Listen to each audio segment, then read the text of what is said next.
panahon. Yan. Pupunta tayo sa may bukodan ni mama.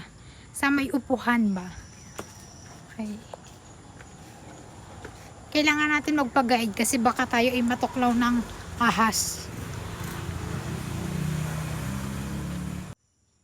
Saan dyan? Wow, oo nga no. Laki ng upo ni mama. Iisa lang yan? Oh, may kalabasa din si mother. Lakad ma, lakad.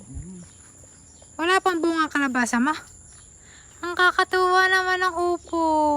Kakatuwa, 'di ba? Pag masipag kami, aanihin ka balang araw. Oh, para hindi na tayo bibili. Tamang-tama 'yun sa sardinas.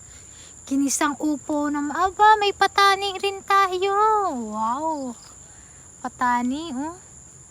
Oh, fresh from the farm ni mother. Ano pa 'yan?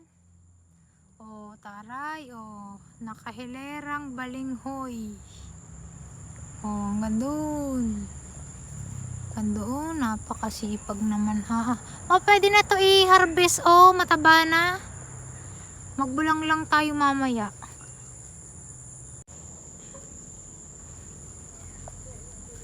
Katabi ng upo na rin ang ninakaw ni Meses ng isang araw eh. Yan, oh, katabi niyan din eh. Ninakaw ni Meses. Nakaw Meses, huwag ka magpapakita sa akin Meses. Ninakaw mo ang upo ni mother. Ayun, tapos may pipino tayo, nakabag na. Oh, nakaw, napakasarap niyan sa suka. Ang sarap. Oh. Ayan. Oh, di ba sipag ng aking mother. Ayan, sipag ni mother ah. Tayo pa uwi na, maguyam.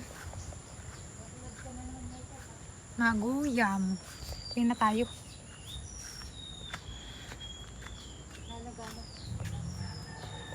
Okay, mag-ano tayo, 45 days mag-aalaga tayo, wala pang manok. Thank you for watching!